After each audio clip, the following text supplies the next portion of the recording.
What's up, you guys? It's Graham here. So I really feel like this is something worth addressing given just how much misinformation there's been surrounding a few of the recent videos that I've made. Two of which really stand out the most. The first one is when I took out a $41,000 loan to buy a Tesla Model 3, and the second when I took out a $675,000 mortgage against a property I own here in Los Angeles. Although, to be honest, that's not the entire picture, because there's also another $700,000 loan I have against another duplex that I own in the area, and also a $392,000 loan that I have against another home I have. And if you guys are adding all of this up as you go along, you'll see that I have about $1.8 million worth of debt to my name. Now, while some of you might understand the nuances of this and grasp the bigger picture, it's become very evident that most people do not. Instead, they just focus on one single word, and that is debt. And to me, this isn't totally surprising because we live in a culture that both glorifies and vilifies the act of borrowing money. On the one hand, if there's something you want but you can't afford it,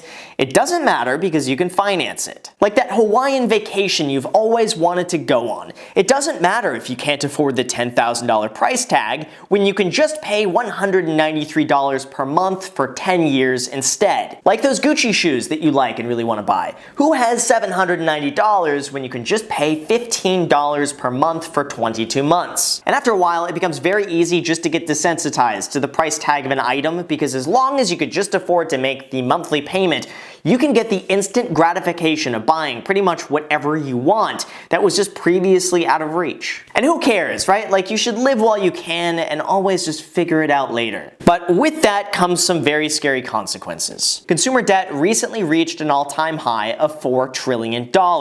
From that, $1 trillion is charged to a credit card. And to top all of this off, as the cherry on top of the debt ice cream sundae, is that nearly 70% of college students graduate with nearly $30,000 in student loans. Debt like this is very much a cancer and a drug. It's the access to quick, immediate money combined with instant gratification that can be wildly addicting. People can very quickly and easily find themselves in more debt than they know what to do with, and no matter how hard they work to pull themselves out of that hole, they're constantly pulled back by cripplingly high interest charges each and every month. So how do we solve this, and what's the solution? Well, most people believe it's by practicing this one simple rule when it comes to managing your money, and that is debt is bad, avoid it always. Anytime I hear this, I shake my head in disagreement, because that's like saying water is bad because you can drown in it, or that electricity is bad because it can electrocute you. Debt is absolutely no different than this. It can destroy your life and ruin it if you're reckless, or it can make you wildly wealthy if you just harness and control it. So anytime I think of debt, I just really see it as a game of life that you choose to play. And right now, you have the option to choose which team you want to join. One team plays defense and the other team plays offense. The people who think that debt is bad play defense. They avoid it at all costs. Any debt needs to be paid off immediately, and they really work to preserve as much of what they already have as possible. Instead of playing the game to win, they really play it not to lose. And while doing all of that is a very safe strategy, without any offense, they're not going to score. But on the other side, though, we have the offense. They embrace debt, they don't concern themselves with paying it off early, they just want to score, even if they risk losing the game to do so. These are the people who play to win, and while it's certainly a risky strategy that could pay off, without a good defense, they could just as easily lose. However, any well-calibrated team is never just one or the other. It's never an ultimatum.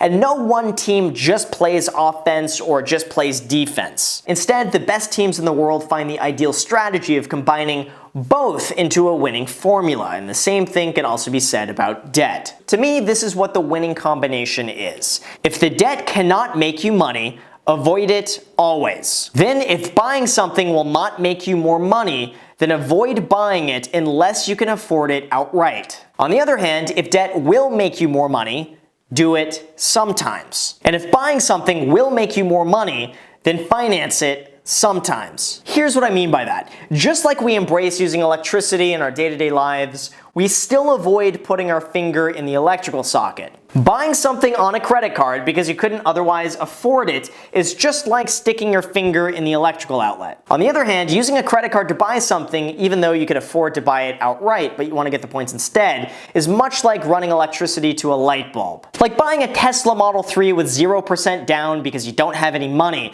is a lot like jumping into the middle of an ocean when you don't know how to swim. However, buying a Tesla Model 3 for 0% down, even though you could afford to buy it outright, but your money makes you more money invested elsewhere, is a lot like just relaxing in a warm jacuzzi after a workout. Or like buying a home with 0% down on an interest-only loan so you could speculate on real estate values is like putting your hand in a fire. On the other hand, putting 0% down on a fixed-rate, low-interest mortgage on a cash-flowing rental property is like using that fire to cook your lobster and steak. So as you can see, there are fundamental differences between the right way and the wrong way to use debt. When it comes to me, even though I use credit cards for everything I buy, I always make sure it's paid off in full. Even though I financed 100% of a Tesla, it made sense because I had the money to pay for it outright, but it's cheaper for me to borrow money at a low interest rate and then use my money to go and make more money than I'm paying in interest. Even though I went and borrowed $1.75 million worth of mortgages,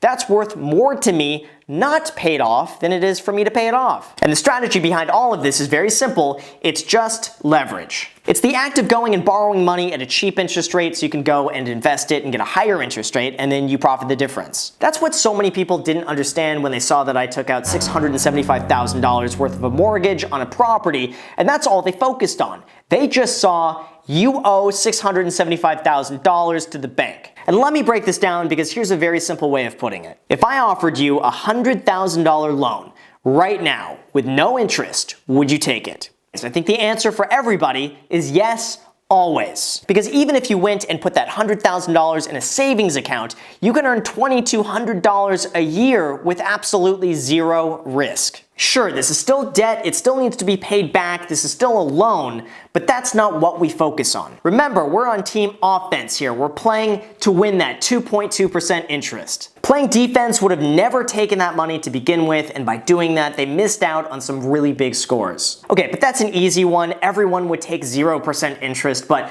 what about $100,000 at a 1% interest rate?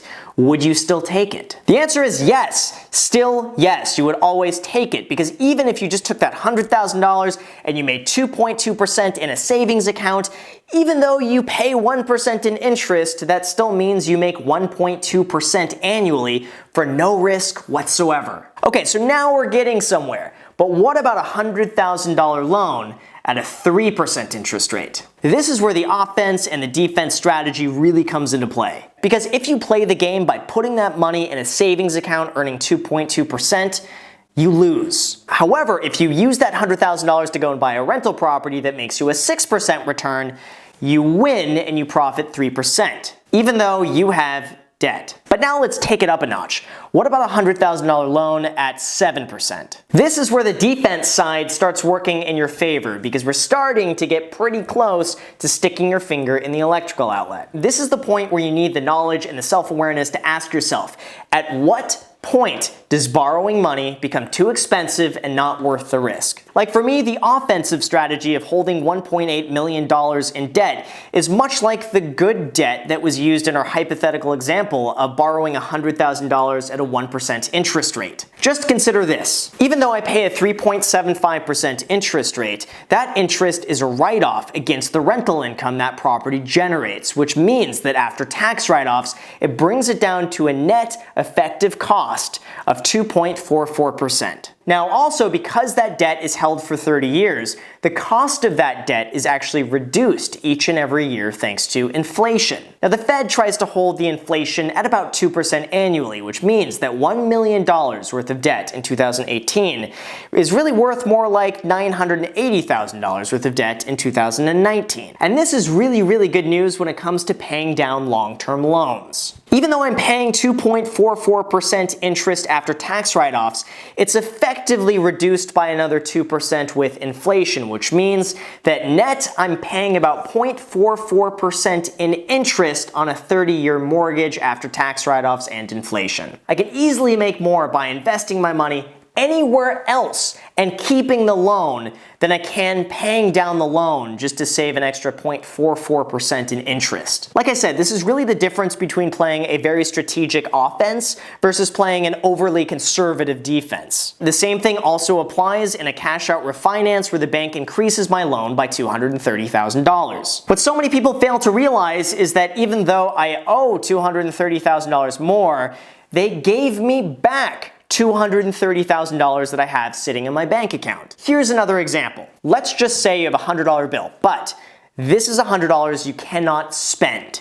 It's there, it's worth $100, it's just you can't spend it. Now, if you go and sell it so you can go and spend the money, you'll have to pay 20% in taxes.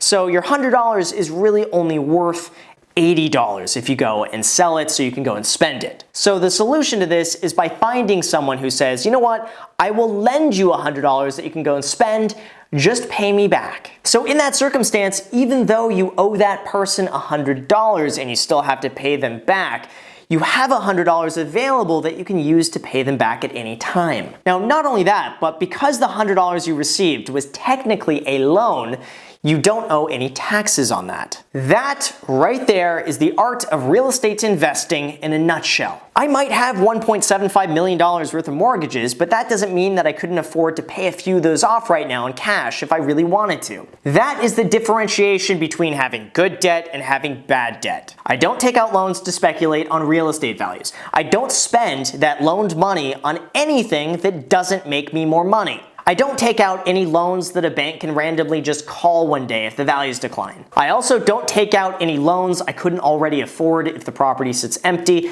and I do all of this within my means. And frankly, the value of these properties really doesn't matter at this point for any other purpose other than refinancing. All I care about is rental property cash flow, which in a recession tends to do pretty well. Because even if values decline and no one is buying real estate, what are those people doing?